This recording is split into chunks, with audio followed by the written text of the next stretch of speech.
Hello and welcome to my channel.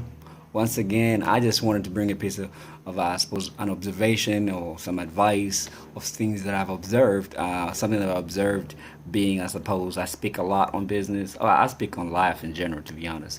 So I wanted to talk about there's two things that I think I've observed that are constant in people's lives who are in business or just people that are doing stuff with their lives.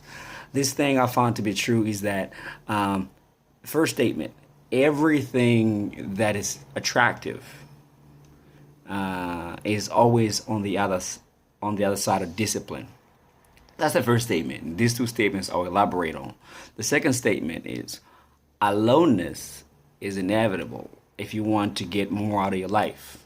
So that's what I'm talking about today. The first part is this. I noticed that when I walk in the streets, if I see somebody who is fit, you notice them more. You just notice them more. Or somebody who's taking the time to put their mind to a craft and they shine at it. Like athletes, for example, we love athletes because they're doing something that we know we could do, but the time and the discipline there, we never really do it. So when you look at somebody, and discipline goes across in everything. Like if you're a parent and you got a child who's not disciplined, nobody really likes you. There's the mom that's got that crazy child or whatever it is.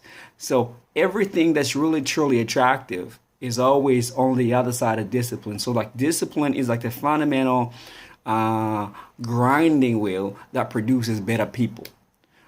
Socially, you got to be disciplined. Sometimes you got to say no to friendships in terms of being disciplined. Sometimes you got to be less on social media in terms of being disciplined. Body, my goodness, I think this is a big one. As people get older, they get lazy and they don't work out and they give excuses as to why you don't know. I've had this many kids and, you don't know my lifestyle. But we all know that a body that's fitter is always more attractive. Now, people like to say, oh, you're superficial, you're very plastic, very materialistic. But let's just face it. Everything that you ever look at in life that you truly admire is always born out of discipline, including raw materials. You take a product, you process it into something. The discipline process of making that something makes it a better use of it.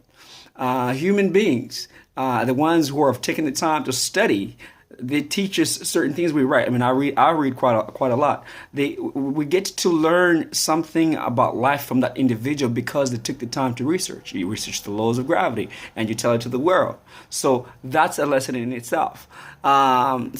That point, I'm hoping that I brought it home, just the sense that if you want any change in your life, if you want anything, you got to get comfortable with discipline. You got to start to just do, and discipline does not have to be this major path. It doesn't have to be this, I must, like I said, I must get up at 3 in the morning. All you got to do is just be disciplined enough to walk every day. Don't go too hard. Just walk. This is more from a physical perspective. Or somebody. I'm told that the humans, the stomach size is about the size of your fist. So when it comes to eating, you could be like, you know what? I'm only going to eat the size equivalent to the size of my fist, and that's discipline. And you do that regularly, and your body it starts to be in shape, and you walk in, and you start to be in better shape. Because a lot of people say, oh, I would like to study. I would like to be fit, but I got no time. You just have to make those little tiny disciplines, eat the size, equivalent size of your fist and walk at least every day. That's from the basic disciplines. And when you master those and then you start to apply it in other areas, like for instance, reading, let's say I read 10 pages every day, that gets you started and you start to become a better human. You're more fun. You know more. You're not just talking about what happened on television. You have more to share. You look good and, that's the observation I learned about discipline. Of course, when it comes to business, it's about discipline with your money, with your staff, and everything else, and with your projects. So, but I won't break down too much. We can kind of get the idea of where I'm going with this. And the other side is, I believe this is the inevitable aloneness that will happen to anybody that decides to go in the line of business or decides to go on a project that's bigger than themselves. I beg your pardon. So, it seems like if you look at any great leader that's ever mastered any sense of a world stage attention, And you don't have to be in the mainstream. Anybody, you look at Jesus and you look at, all the reformers and any person who aspires for more seems to have to go to the alone path where you're almost lonely in spite of the fact that you got people around you. So you almost have to get into that place where you feel the pain of being alone. I have experienced this many times. I'm a very people person, but at the same time, that some of the things that I believe in terms of my projects and everything else, they isolate me. And I couldn't do it any other way because I'm trying to become something that I'm not. Therefore, I find myself being alone, and sometimes to the point where you feel lonely, you feel like nobody gets you, and it hurts sometimes. And once again, you start to just be comfortable with aloneness, be comfortable with being alone. I'm not saying isolate yourself on purpose, but I find often that these things, whatever big thing that you're doing, it makes you become this person that kind of, if you share your ideas, people like they don't understand you, and you don't want to be in a place where you always need to sell yourself. So you just basically have this presence of just being alone. People could invite you to parties and you could go along, and you're talking for a few minutes and you just feel like, wow, I feel like nobody really connects with me.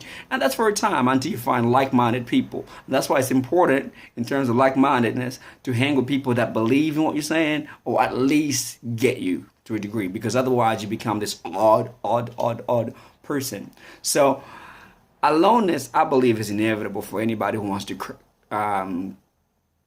craft something out of their lives. You're going to get that aloneness. Don't despair. But my advice, when you start to get to that stage, find something that's public that you can kind of do, like whether it's going to a community dance thing, like you do salsa, or let's say you do, it's the cycling club, and there's a lot of kind of things you can do, like meetups, just to kind of give you that sense of still being, in the public eye, I suppose, so you're not too alone and lonely, because that's the problem in itself. But the aloneness itself, I think, is inevitable for any entrepreneur. But you gotta embrace it, because when you get comfortable with being alone, you have more control, and control is very important for an individual, because I think self-control, self-mastery is power.